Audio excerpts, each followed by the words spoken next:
Hello दोस्तों, मैं रोशन कुमार आप सभी का मंजू जीएस एकेडमी में स्वागत करता हूं। जैसा कि हमने पिछली कक्षा में भूगोल में पढ़ा था संसाधन के बारे में कि संसाधन क्या है, संसाधन कितने प्रकार के होते हैं और किन किन आधारों पर बांटा गया है। आज उन्हीं आधारों पर जो आधार पर हम लोग कल बांटे हुए थे और जो संसाधन के प्रकार पढ़े थे उन्हें आज हम डिटेल्स में पढ़ेंगे। तो चलिए शुरू करते हैं। पहले हम लोग पढ़ेंगे उत्पत्ति के आधार पर संसाधन के प्रकार। तो उत्पत्ति के आधार पर संसाधन दो प्रकार के होते हैं। पहला है जैव संसाधन, दूसरा है अजैव संसाधन। जैव संसाधन सजीव वस्तुओं के समूह को जैव संसाधन कहते हैं। सजीव वस्तुओं के समूह को जैव संसाधन कहते हैं या कहा जाता है। जैसे देखिए मनुष्य, वनस्पति, मछलियाँ, पशु आदि। दूसरा है हमारा अजैव संसाधन। निर्जीव वस्तुओं के समूह को अजैव संसाधन कहा जाता है। जैसे मिट्टी, हवा, पानी, धातु, पत्थर आदि। तो हम लोग पढ़ लिए उत्पत्ति के आधार पर संसाधन दो प्रकार के होते हैं, जैव संसाधन और अजैव संसाधन। चलिए आगे बढ़ते हैं। आगे देखते हैं समाप्यता के आधार पर संसाधन के प्रकार। तो समाप्यता के आधार पर भी संसाधन दो प्रकार के होते हैं। एक होता है नवीकरण योग्य संसाधन और दूसरा होता है अनवीकरण योग्य संसाधन। नवीकरण योग्य संसाधन इसी को हम लोग बोलते हैं नवीकरणीय संसाधन। देखते हैं नवीकरणीय संसाधन को। जिन संसाधनों को हम भौतिक, रासायनिक या यांत्रिक प्रक्रिया द्वारा नवीकृत या पुनः उत्पन्न कर सकते हैं उन्हें नवीकरण योग्य संसाधन कहते हैं। कहने का तात्पर्य यह है कि हम लोग जिस संसाधनों का पुनः उत्पन्न कर सकते हैं, चाहे वो भौतिक प्रक्रिया हो, रासायनिक प्रक्रिया हो या यांत्रिक प्रक्रिया हो, नवीकरणीय संसाधन में जो भी संसाधन उसे हम पुनः प्राप्त कर सकते हैं। जैसे देखिए सौर ऊर्जा, पवन ऊर्जा, जल, जीव जंतु आदि, ये सभी संसाधन को हम लोग पुनः प्राप्त कर सकते हैं, ये कभी खत्म होने वाले नहीं है। दूसरा संसाधन है अनवीकरण योग्य संसाधन या अनवीकरणीय संसाधन। देखिए जिन संसाधनों को हम किसी भी तरीके से नवीकृत या पुनः उत्पन्न नहीं कर सकते हैं उन्हें अनवीकरण योग्य संसाधन कहते हैं। जिसको हम लोग दोबारा प्राप्त नहीं कर सकते, एक बार यूज कर लिए तो वो खत्म हो जाएगा। जैसे देख लीजिए जीवाश्म ईंधन, धातु आदि। अगर बात करें जीवाश्म ईंधन की तो ये सब एक बार खत्म होने के बाद दोबारा हम लोग प्राप्त नहीं कर सकते। जैसे बात करें और कोयला, पेट्रोल, डीजल, इसको हम लोग एक बार यूज करने के बाद दोबारा यूज में हमारा नहीं आता, खत्म हो जाता है। चलिए आगे चलते हैं। आगे अनवीकरण योग्य संसाधन के बारे में थोड़ा जानिए। इन संसाधनों के निर्माण में लाखों वर्ष लग जाते हैं, इसलिए इनका नवीकरण करना असंभव होता है। इनमें से कुछ संसाधनों को पुनः चक्रीय किया जा सकता है, जैसे कि धातु, लेकिन कुछ ऐसे संसाधन का पुनः चक्रीकरण नहीं किया जा सकता है, जैसे कि जीवाश्म ईंधन। आगे देखिए स्वामित्व के आधार पर संसाधन के प्रकार। तो स्वामित्व के आधार पर संसाधन चार प्रकार के होते हैं। पहला है व्यक्तिगत संसाधन। जिन संसाधनों का स्वामित्व निजी व्यक्तियों के पास होता है उन्हें व्यक्तिगत संसाधन कहते हैं। जैसे किसी किसान की जमीन, घर आदि। कहने का मतलब है व्यक्तिगत संसाधन से कि वैसा संसाधन जिस पर किसी एक व्यक्ति का अधिकार होता है, निजी संसाधन होता है। जैसे कि बात करें ये मेरा मोबाइल है तो ये मेरा निजी फ़ोन है, ये किसी और का संसाधन नहीं, मेरा संसाधन है। आगे बात करें सामुदायिक संसाधन की, दूसरा होता है सामुदायिक संसाधन स्वामित्व के आधार पर।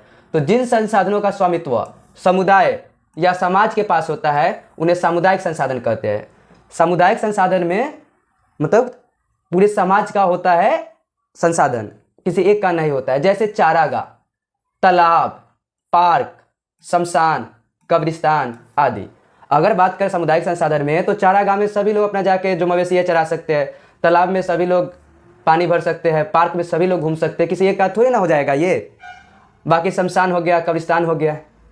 आगे देखते हैं हम लोग तीसरा राष्ट्रीय संसाधन।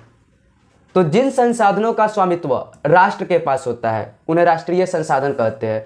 यानी जिस संसाधन का स्वामित्व राष्ट्र के पास होता है, वो जो देश के पास होता है, वह राष्ट्रीय संसाधन होता है। जैसे सरकारी जमीन हो गया कोई, वो कैसा संसाधन है? तो राष्ट्रीय संसाधन है।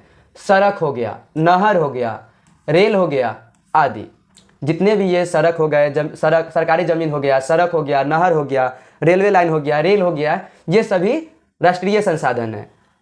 अगला देखते हैं अंतर्राष्ट्रीय संसाधन। जिन संसाधनों का नियंत्रण अंतर्राष्ट्रीय संस्थाओं द्वारा किया जाता है उन्हें अंतर्राष्ट्रीय संसाधन कहते हैं।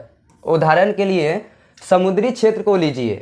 किसी भी देश का नियंत्रण उस देश की तट रेखा से 200 किलोमीटर तक के समुद्री क्षेत्र पर ही होता है।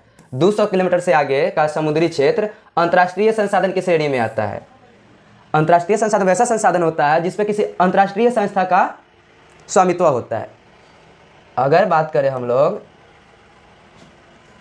जैसे देखिए ये भारत की इस मैप में यहाँ पे हिंद महासागर है,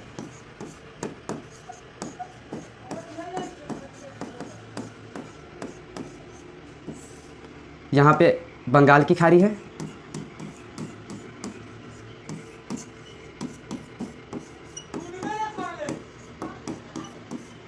और यहाँ पे अरब सागर है।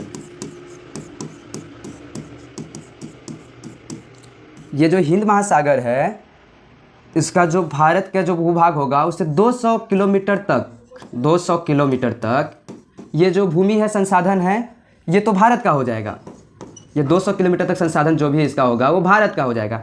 लेकिन 200 किलोमीटर से जैसे ही हम लोग ज़्यादा जाएंगे तो ये संसाधन हो जाएगा अंतर्राष्ट्रीय, ये अंतर्राष्ट्रीय संसाधन हो जाएगा। समझ गए होंगे आप लोग। आगे चलते हैं। अब देखिए विकास के स्तर के आधार पर संसाधन के प्रकार। चलिए विकास के स्तर के आधार पर संसाधन के प्रकार देखते हैं। तो एक है संभावित संसाधन। संभावित संसाधन के बारे में जानते हैं। जिन संसाधनों का उपयोग वर्तमान में नहीं हो रहा होता है उन्हें संभावित संसाधन कहते हैं। मतलब संभावित संसाधन वैसे संसाधन है जिनका उपयोग वर्तमान में नहीं हो रहा है। जैसे बात कर ले तो गुजरात और राजस्थान में उपलब्ध सौर ऊर्जा और पवन ऊर्जा। अभी गुजरात और राजस्थान में सौर ऊर्जा और पवन ऊर्जा का उपयोग नहीं हो रहा है। आगे बात करें तो विकसित संसाधन, जिन संसाधनों का सर्वेक्षण हो चुका है और जिनके उपयोग की गुणवत्ता और मात्रा निर्धारित हो चुकी है उन्हें विकसित संसाधन कहते हैं। जैसे बात करें वे संसाधन जिनका सर्वे हो चुका है और उनकी उपयोग की गुणवत्ता और मात्रा भी निर्धारित हो गया है उन्हें विकसित संसाधन कहते हैं। आगे बात करें भंडार संसाधन। तो देखिए जो संसाधन उपलब्ध तो है लेकिन उनके सही इस्तेमाल के लिए हमारे पास उचित टेक्नोलॉजी का अभाव है उन्हें भंडार कहते हैं या भंडार संसाधन कहते हैं। देखिए है तो इस प्रकार के संसाधनों को कहते हैं भंडार संसाधन। जैसे हाइड्रोजन ईंधन। चलिए आगे चलते हैं। देखिए संचित कोष संसाधन।